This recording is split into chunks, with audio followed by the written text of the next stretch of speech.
Back to news. ఒడిశాలో మావోయిస్టులు చెలరేగిపోయారు. సుంకిలో మందు పాత్ర పేల్చారు.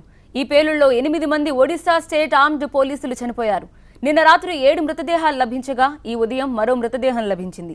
ఇటీవల మల్కాన్గిరిలో జరిగిన ఎన్కౌంటర్ కు ప్రతీకారంగానే మావోయిస్టులు ఈ దాడికి పాల్పడ్డట్టు తెలుస్తోంది. మందుపాత్ర పేలుడు ధాటికి పోలీసులు ప్రయాణిస్తున్న వాహనం ఎగిరి పక్కనే ఉన్న లోయలో పడిపోయింది. పోలీసుల మృతదేహాలు చెల్లాచెదురుగా ఎగిరిపడ్డాయి.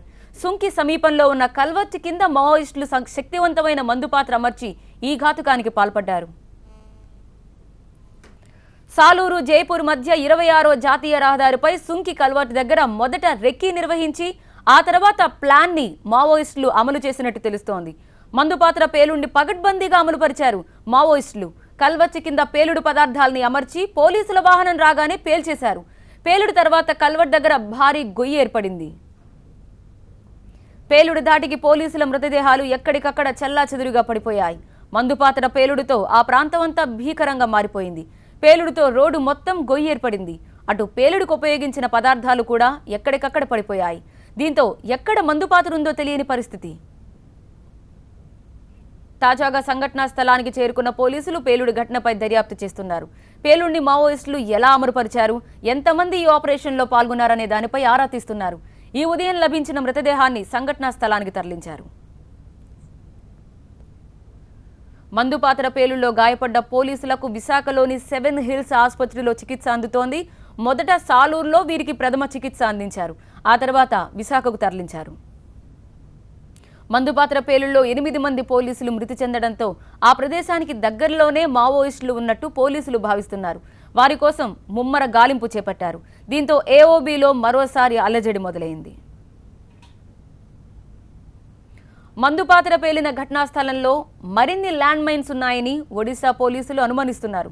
దీంతో ఆ ప్రాంతంలో మెటల్ డిటెక్టర్లతో అణువణువు గాలిస్తున్నారు.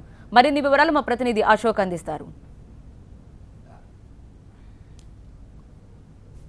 సుంకి ప్రాంతంలో మావోయిస్టులు పేలుడు జరిపిన ప్రదేశంలో ప్రస్తుతం ఒడిశా పోలీసులంతా కూడా స్వాధీనం చేసుకుని అణువణు కూడా తరిగిస్తున్నారు. ఎక్కడికెక్కడ బాంబులు ఉన్నాయేమో, ఇంకా ల్యాండ్ మైన్లు ఎక్కడైనా పెట్టించారేమన్న ఆందోళనతో వాళ్ళంతా కూడా పోలీసులు ఎక్కడెక్కడ డిటెక్టర్ల సాయంతో గాలిస్తున్న దృశ్యాలన్నీ కూడా చూడొచ్చు. ల్యాండ్ మైన్ గుర్తించే ఈ డిటెక్టర్లను వినియోగించి ప్రతి అణువణువు కూడా గాలిస్తూ ఉన్నారు. ప్రస్తుతం ల్యాండ్ మైన్ను, బాంబులను గుర్తించే డిటెక్టర్ను మనం ఒకసారి దృశ్యాల్లో ఇక్కడ చూస్తూ ఉన్నాము.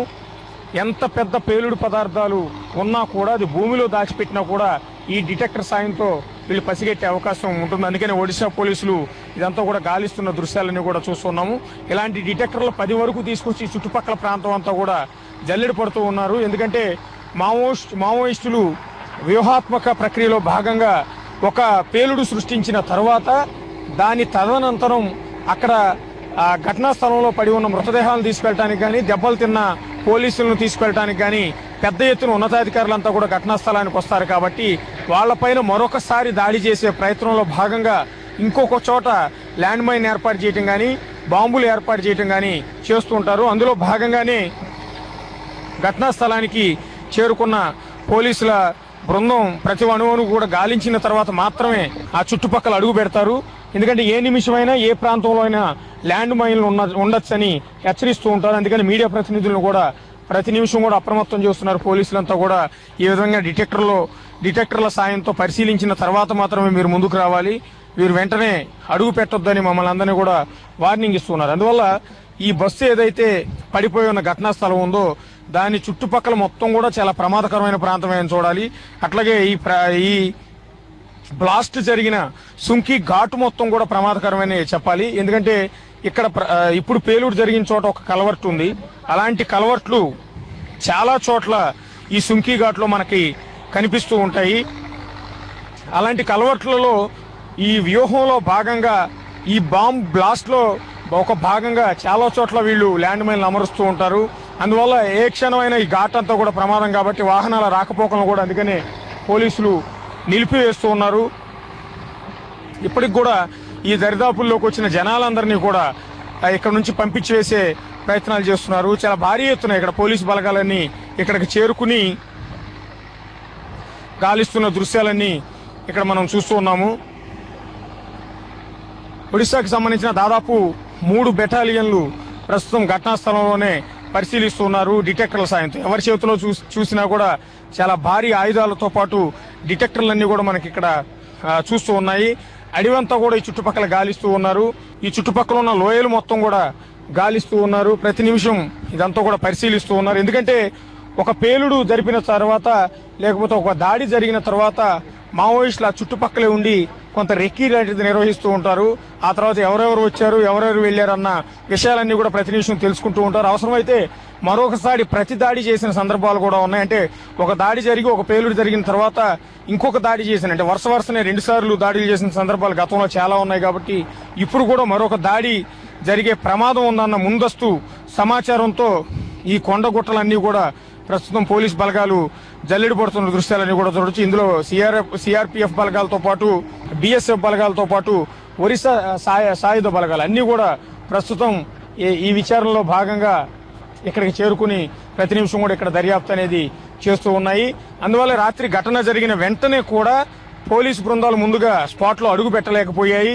చాలాసేపటి తర్వాత ఇక్కడికి చేరుకుని ఆ తర్వాత డిటెక్టర్ల సాయంతో చుట్టూ పరిశీలించిన తర్వాత మృతదేహాలను తీసుకెళ్ళడానికి సాహసం చేశారు. అందులో భాగంగానే రాత్రి చీకటి పడిన తర్వాత మృతదేహాల గాలింపు కూడా నిలిపివేశారు. అందువల్ల ఒక ఎస్ఐ మృతదేహం రాత్రి అంతా కూడా ప్రమాద ఘటనా స్థలంలోనే ఇక్కడే పడి ఉంది. మనకు ఎదురుగా కనిపిస్తున్న ఆ చెట్టు ఏదైతే ఉందో ఆ చెట్ల కొమ్మల మధ్యలో ఎస్ఐ మృతదేహం చిక్కుకుపోయి ఉంది. ఆ చెట్ల కొమ్మల మధ్యలోనే ఆ బస్సుకు సంబంధించిన సీట్లు కూడా విరిగి పడిపోయిన దృశ్యాలన్నీ కూడా చూడొచ్చు. అదే చోట ఎస్ఐ మృతదేహం కూడా కొమ్మల మధ్యలో వేలాడుతూ కనపడింది. ఇవాళ ఉదయం ఇక్కడ చేరుకున్న ఈ పోలీసు బలగాలు గాలింపు చేసి ఎస్ఐ మృతదేహాన్ని ఇక్కడ నుంచి స్వాధీనం చేసుకుని కోరాపుట్ ఆసుపత్రికి అనేది తరలించారు. ఇది చాలా రోజుల తర్వాత, అంటే మల్కాన్గిరి ఎన్కౌంటర్ తర్వాత మావోయిస్టులు చేసిన ఒక ప్రతీకార చర్యగా దీన్ని మనం గమనించాల్సి ఉంటుంది. కెమెరా పర్సన్ శ్రీరామ్తో కలిసి అశోక్, TV9 ఘటనా స్థలం నుంచి ఒరిస్సా. మందుపాత్ర పేలుడు ధాటికి పోలీసులు ప్రయాణిస్తున్న బస్ 500 అడుగుల దూరంలోని లోయలో పడిపోయింది. బస్ మొత్తం తునాతునకలుగా విడిపోయి దాని భాగాలు ఎక్కడికక్కడ పడిపోయాయి. దీంతో ఆ ప్రాంతంలో చెల్లాచెదురుగా పడిపోయిన బస్సు విడిభాగాల్ని సేకరిస్తున్నారు పోలీసులు. పోలీసులపై దాడిలో భాగంగా మావోయిస్టులు వినియోగించిన ల్యాండ్ మైన్ తీవ్రత ఎంతలో ఉందంటానికి ఇదొక ఉదాహరణగా కనిపిస్తుంది. ఎక్కడో రోడ్డు మీద బస్సును బ్లాస్ట్ చేస్తే ఆ బస్సుకు సంబంధించిన పార్ట్లన్నీ దాదాపు 500 అడుగుల దూరంలో లోయలోకి వచ్చి పడ్డాయంటే పేలుడు ఎంత దారుణంగా ఉంది అంటానికి మనకు ఒక ఊహించుకుంటేనే మనకు ఆ సీన్ అనేది కళ్ళ ముందు కనిపిస్తూ ఉంటుంది. బస్సు ఏ మేరకు గాల్లో పైకి లేచి ఉంటుంది, ఆ లేచిన తర్వాత బస్సు పార్ట్లు ఈ విధంగా ఎంత దూరంలో పడ్డాయంటానికి మనం ఒకసారి ఊహించుకుంటేనే మనకు స్పష్టంగా అర్థమైపోతుంటుంది. మనం ఒకసారి ఇక్కడ చూస్తే ఆ బస్సుకు సంబంధించిన భాగాలన్నీ కూడా 500 అడుగులకు పైగా దూరంలో ఈ లోయలో పడి ఉన్న దృశ్యాలన్నీ కూడా ఇక్కడ చూడొచ్చు. బస్సు ముందు భాగానికి సంబంధించిన పార్ట్లన్నీ విరిగి పడిపోయి తునాతునకలైపోయి ఈ విధంగా ఎగురొచ్చి ఇంత దూరంలో పడ్డాయి. ఆ బస్సుకు సంబంధించిన కొన్ని ముందు భాగంలో కనిపించే ఈ పార్ట్లన్నింటినీ కూడా మనం ఇక్కడ ఒకసారి దృశ్యాల్లో చూస్తున్నాం. అట్లాగే ఈ పోలీసులకు సంబంధించిన కొన్ని ప్రింటర్లు కూడా వాళ్ళు తీసుకెళ్తున్నట్టుగా కనిపిస్తుంది. ఆ ప్రింటర్ యూనిట్ అంతా కూడా మనకి ఇక్కడ దృశ్యాల్లో కనిపిస్తూ ఉంది.